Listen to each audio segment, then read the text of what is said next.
वफाकी हुकूमत का यूटिलिटी स्टोरों को 2 हफ्तों में बंद करने का फैसला। स्कीम और utility stores corporation zonal office के बाहर मुलाजमीन ने एहतजाज किया।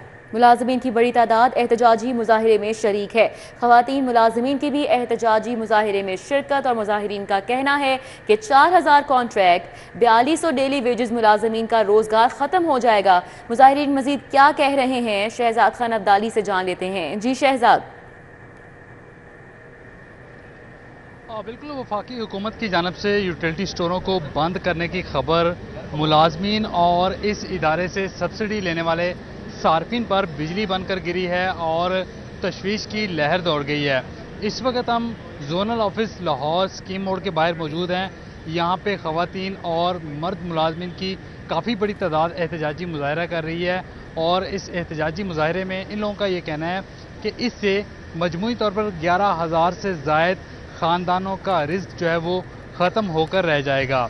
मजमूई तौर पर 28 मिलियन ख़ानदानों के 140 मिलियन अफराद जो है वो इस फैसले से बराह रास्त मुतासर होंगे।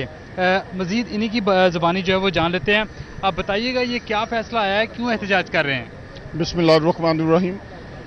देखें, आज सुबह हमें जब पता चला कि प्रेस रिलीज सेक्रेटरी साहब ने की है कि अदारा बंद कर दिया जाएगा, अदारा बंद करने से हमें बहुत शौक हुआ और हमारी यूनियंस जो 3 यूनियंस हैं उन्होंने मिलकर फैसला किया कि हम इंशाअल्लाह ताला मंडे वाले दिन हड़ताल पे जाएंगे, इस्लामाबाद में करेंगे।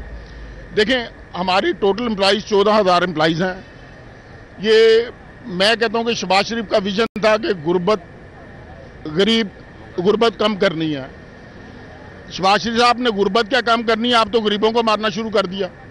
खुदा का नाम है, अपना विजन पे जाएं और देखें कि आपने किया क्या। और जिसने भी आपको ये दी है बिल्कुल गलत ब्रीफिंग दी है। ये स्टोर बंद नहीं होने चाहिए। मैं उसकी वजह बता देता हूं। अगर आपसे नहीं चलते आप हमें बताएंगे, हम आपको चला के दिखाएं। आज तक गवर्नमेंट ऑफ पाकिस्तान ने 1 रुपए की हमें इमदाद नहीं दी कि हम अपनी सैलरी दे दें। हम अपनी खुद साख्ता जनरेट करते हैं, खुद काम करते हैं, खुद सैलरी देते हैं, खुद जनरेट करते हैं। मैं थोड़ा सा अगर 1 अरब रुपए की सब्सिडी आप हमें देते हैं, बेसिकली हमें नहीं देते, आप सब्सिडी देते हैं आवाम को, उसको हम खिदमत करके हम सब्सिडी उन तक पहुंचाते हैं और उसके एवज क्या करते हैं, हम 85 अरब रुपए का आपको टैक्स पे करते हैं, 85 करोड़ रुपए का टैक्स पे करते हैं। 10 साल में अगर आप देखा जाए तो 10.5 अरब रुपया हमने टैक्स की मद में आपको दिया। साल की अगर हम बात कर ले, मेरी आप सवाल सुन लें सिर्फ छोटी ये बात कि आज तक 4 साल हो गए हैं, गवर्नमेंट ने सैलरी बढ़ाई, आज तक हमारे मुलाजमीन की सैलरी नहीं बढ़ी। उसके बावजूद हम काम कर रहे हैं, उसके बावजूद रिजल्ट हमें यह निकल रहा है 100% हमारी सैलरी बढ़नी थी जो आज तक नहीं बढ़ी। साल अदादोशुमार जारी किए गए कि 35-40 अरब रुपए का कारोबार हुआ है, अच्छा खासा हुआ है।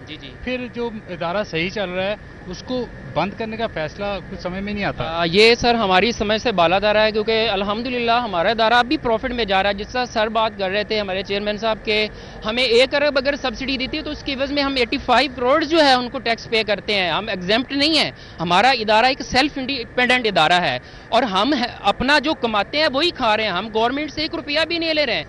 आप बिलीव करें कि जब से हमने हमारे ये तशवीश की एक लहर दौड़ी है हमारे एम्प्लॉइज़ के अंदर, हमें यकीन नहीं हो रहा कि एक इतना प्रॉफिटेबल इदारा, एक इतना इदारा जो गवर्नमेंट को जो है टैक्स पे कर रहा है, रेवेन्यू इकट्ठा करके दे रहा है, किसी और गरीब की फलाहो बहबूद के लिए काम कर रहा है। देखे, आटे की डेफिशिएंसी हुई रमजान मुबारक में सबसे ज्यादा यूटिलिटी स्टोर कॉर्पोरेशन के एम्प्लॉइज ने दिन रात एक करके काम किया है। मैं आगे बढ़ूंगा, हमारी यहाँ पे कुछ माएँ बहनें भी खड़ी हैं। आप लोग बताइएगा, आप लोग भी इस फैसलों को किस नज़र से देखते हैं? सर, ये फैसला है ही बिल्कुल गलत है, क्योंकि हमारा इदारा जो है बिल्कुल स्मूथ चल रहा था, कोई ऐसी टेंशन नहीं थी। हमें तो गवर्नमेंट से शिकायत थी, ठीक है, कि ना उन्होंने हमारा 25% दिया, 15% जो था, ठीक है, वो हमें नहीं मिला। ये 35% पीछे हाल ही में इंक्रीज हुई थी, फेडरल गवर्नमेंट को मिला, ठीक है, बाकी प्रोविंशियल के बाकी इदारों को मिला, लेकिन हमें नहीं मिला, ठीक है। हम लोग तो उस पर भी सब्र किए हुए थे, ठीक है। इसके अलावा जो अगर हमें सब्सिडी देते तो उससे कई गुना बढ़ के हम टैक्स अदा करते हैं। आपसे ये जानना चाहेंगे, कहा जा रहा है कि 28 मिलियन ख़ानदानों में के जो लोग हैं, तकरीबन 140 मिलियन यानी कि 14 करोड़ लोग इससे फ़ायदा उठाते थे इस इदारे से। 14 लाख। हाँ जी बिल्कुल। हाँ जी, देखें, हम यूटिलिटी स्टोर एक वाहद इदारा है जो 12 घंटे ड्यूटी करते हैं, हालांकि किसी भी महकमे में 8 घंटे से ज़्यादा ड्यूटी नहीं है। और हमारी 21, 22, 23, 24 की तनख्वाह बढ़ी हुई भी इदारे ने, गवर्नमेंट ने हमें नहीं दी। तो देखें, हम तो कमा के गवर्नमेंट को बल्कि टैक्स पे करते हैं। इस वक्त हमने गवर्नमेंट का कोई पैसा नहीं देना, बल्कि गवर्नमेंट ने। इन दी एंड लास्ट लाइन, आगे लाए अमल क्या होगा? लह अमल देखें जी, क्लियर है, मरना तो है, तो फिर यहाँ तो हमें आके गोलियां मार दे, हमारे खानदान को ख़त्म कर दे। अगर ख़त्म करना है तो इस तरह कर ले, हमने मरना है तो कट्ठे मरना है, जीना तो कट्ठे जीना। तो जी आपने गुफ्तगू सुनी, काफ़ी गुस्से में लोग हैं कि इस इदारे को क्यों ख़त्म किया जा रहा है। ठीक है, बहुत शुक्रिया। हमारे साथ शहजाद खान अब्दाली थे और तफसीलन अपडेट कर रहे थे। पाक हुकूमत ने नेशनल मैनेजमेंट कोर्स के लिए नामों का ऐलान कर दिया है। फहरिस्त में से मुतादिद अफसरान को ड्रॉप भी कर दिया गया है। एडिटर ब्यूरोक्रेसी कैसे खोखर हमारे साथ हैं, मजीद डिटेल्स उनसे जानेंगे। जी कैसे खोखर, आगाह कीजिएगा। जी बिल्कुल, पाकी हुकूमत ने कमिश्नर मुल्तान मरियम खान का नाम नेशनल मैनेजमेंट कोर्स से विड्रा कर लिया है। आरपीओ फैसलाबाद डॉक्टर मोहम्मद आबद खान और आरपीओ रावलपिंडी बाबर सरफराज अल्फा का नाम भी ड्रॉप कर दिया गया है। राय मंजूर नासिर का नाम और मोहम्मद अली आमर का नाम भी ड्रॉप कर दिया गया है। डीआईजी मुनीर अहमद जिया का नाम कोर्स में शामिल कर दिया गया है। ये नोटिफिकेशन पाकी हुकूमत ने जारी कर दिया है। जी कैसे खोखर, अपडेट के लिए आपका बहुत शुक्रिया।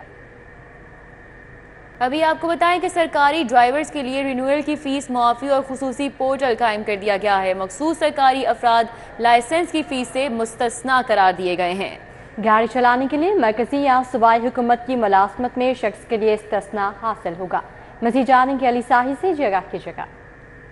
जी बिल्कुल, सरकारी ड्राइवर्स को फीस से इस्तिस्ना करार दिया गया है और जो ट्रैफिक पुलिस है उसके DLMIS में खसूसी जो पोर्टल है वो भी कायम कर दिया गया है। लेकिन जब इनको लाइसेंस रिन्यू कराना होगा या किसी भी कैटेगरी का जो लर्नर लाइसेंस बनवाना होगा, उसके लिए खुद इनको मुतलका CTO या DTO के ऑफिस में जाना पड़ेगा। इसी हवाले से DIG एडिशनल IG ट्रैफिक की जानब से मरासला भी जारी कर दिया गया है और तमाम CTOs को डायरेक्शन दी गई हैं कि ऐसे अफराद जो पंजाब के या वफाक के सरकारी मुलाजिम हैं, उन्होंने लाइसेंस रिन्यू करवाना हो तो वो इस्तिस्ना उनको फीस से होगा। इसमें कैटेगरीज भी डिफाइन कर दी गई हैं और ड्राइवर्स के नाम भी बता दिए गए हैं। इसमें जो पाक फौज के मौजूदा और रिटायर्ड अफसरान हैं वो भी इस फीस से इस्तिस्ना हासिल करते हैं।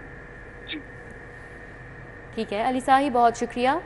लाहौर बोर्ड ट्रांसपोर्ट सेक्शन में बदइंतजामी मुआवनीन को ड्राइवर्स की ड्यूटी पर लगाए जाने का इंकशाफ। बड़ी गाड़ियां गैर तजुर्बेकार मुआवनीन के हाथ दे दी गई। इस हवाले से बात कर लेते हैं जुनेद रियाज से। जी जुनेद, क्या तफसीलात हैं? जी, लाहौर बोर्ड में ट्रांसपोर्ट सेक्शन में बदइंतजामी सामने आई है और मावनीन को ड्राइवर की ड्यूटी पर लगाए जाने का भी इंकशाफ हुआ है। बड़ी गाड़ियां ड्राइवर से लेकर गैर तजर्बाकार मावनीन के हाथ दे दी गई हैं। तजर्बा ना रखने की वजह से जो गाड़ियां हैं उनमें हादसे का भी इम्कान है और इस हवाले से मुलाजमीन का कहना है कि मावनीन की जानब से नई हाईएस गाड़ी में पेट्रोल की जगह पानी डालकर टैंकी भी देने का इंकशाफ हुआ है, टैंकी भरने का इंकशाफ हुआ है। इस हवाले से जो गाड़ी है वो ख़राब हो गई है और इस हवाले से उन्होंने सख्त नोटिस भी लिया है और उन्होंने मुतालबा किया है कि फौरी तौर पर मावनीन से गाड़ियाँ वापस ली जाए, क्योंकि लाखों रुपए की गाड़ियाँ जो हैं इस तरह ख़राब हो रही हैं और पेट्रोल भी जो है वो चोरी हो रहा है। इसके ऊपर लाहौर बोर्ड ने नोटिस लेते हुए इंक्वायरी का लगा दी है और इंक्वायरी जो है मावनीन के खिलाफ भी शुरू कर दी है। जी जुनेद रियाज, अपडेट के लिए आपका शुक्रिया। और अब बात करें पाकिस्तान मुस्लिम लीग नून और पीपल्स पार्टी के दरमियान पावर शेयरिंग के मामले के हवाले से वजीर आजम शहबाज शरीफ और बिलावल भुट्टो की मुलाकात के बाद अहम पेशरफ्त हुई है। दोनों जमातों की मुश्तरका कमेटी का इजलास 25 अगस्त को गवर्नर हाउस में तलब किया गया है। नायब वज़ीर आज़म इसहाक डार, मरियम औरंगज़ेब, मलिक अहमद खान शरीक होंगे। पीपल्स पार्टी के राजा परवेज अशरफ, नदीम अफजल चंद और दीगर भी शरीक होंगे। इजलास का मजीद अहवाल जानेंगे हसन अली से। जी आगाह कीजिएगा।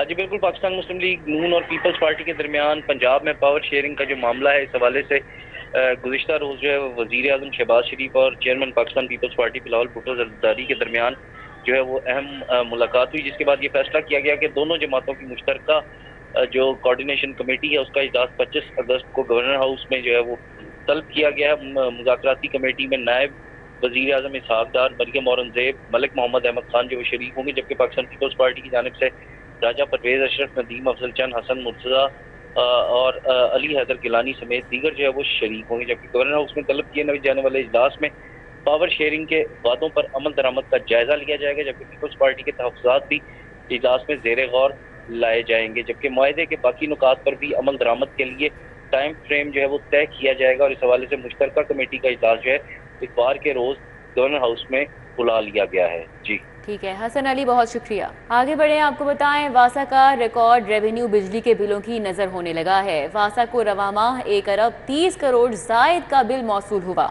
वासा को गुज़श्ता माह मौजूद खपत के साथ 1 अरब 3 करोड़ बिल भेजा गया था। मज़ीद जानेंगे दुर्र नयाब से, आगाह कीजिएगा। जी बिल्कुल, टैरिफ में इजाफे और वासा की जो अब मुश्किलात हैं वो बढ़ती जा रही हैं। लेस्को के टैरिफ इजाफे के बाद वासा भारी भरकम बिल अदा करने पर मजबूर हो चुका है और जो मौजूदा खपत थी वासा की, उसी हिसाब में जो टैरिफ की एडजस्टमेंट है वो बहुत ज़्यादा होने लगी है। वासा का जब रेवेन्यू देखा जाए तो वो अब वासा के मुताबिक बिजली बिलों के साथ बराबर होने लगा है, जिससे आमदन अब कम पड़ने लगी है और ज़राए जो है आमदन के वो भी कम महदूद होने लगे हैं। लेकिन वासा बिजली बिलों में काफ़ी भारी भरकम अदा कर रहा है। रकम रवा माह वासा को 1 अरब और 30 करोड़ का बिल मौसूल हुआ है। गुज़िश्ता माह यही बिल जो था 1 अरब 3 करोड़ पे था, अब 27 करोड़ इजाफे के साथ ही बिल मौसूल हुआ है, जिसमें वासा को काफ़ी अदायगी के लिए मुश्किलात का सामना करना पड़ा। लेकिन मजबूरन वासा इसको अदा करेगा। वासा हुकाम की जानिब से अब सोलराइजेशन पे भी तेजी के साथ अमल दरामद शुरू करने का फैसला किया गया है, ताकि भारी भरकम बिजली के बिलों से जान छुड़ाई जा सके। इस हवाले से वासा हुकाम का कहना है कि अगर जल्दी इसको सोलराइजेशन पे तनसीबात को न किया गया मुंतकिल, तो उस वक्त वासा को काफी मुश्किलात का सामना करना। अपडेट के लिए आपका शुक्रिया। शहर में कहीं धूप कहीं बारिश, मौसम सुहाना हो गया। Gulbagh canal road, FC college की तरफ बारिश, rail road, Shadman town, Kot Lakhpat, Peco road, green town में बारिश हुई। कैसा मौसम है और क्या बारिश के हवाले से पेशगोई की जा रही है महकमा मौसमियात की जानिब से? मायदा वहीद से जान लेते हैं। जी मायदा। मौसम के हवाले से अगर बात करें तो शहर में बादल जो है वो वक्फे से बरसना शुरू हो गए हैं। सुबह की औकात में जिस तरह हमने बताया कि महकमा मौसमियात की जानिब से आइंदा 24 घंटे में जो है वो बारिश के तो कोई इम्कान ज़ाहिर नहीं किए गए थे, लेकिन कुदरत का करिश्मा है कि बादल जो है वो शहर में बरसते हुए दिखाई दे रहे हैं, क्योंकि मौसम भी इस तरह से है कि मौसम जो है वो ऐसे करवट बदलता है कि खुद भी नहीं पता होता। एक पल में जो है वो धूप देखने में नज़र आती है और उसी दूसरी जानिब जो है शहर के मुख्तलिफ अतराफ में बारिश भी देखने में नज़र आती है।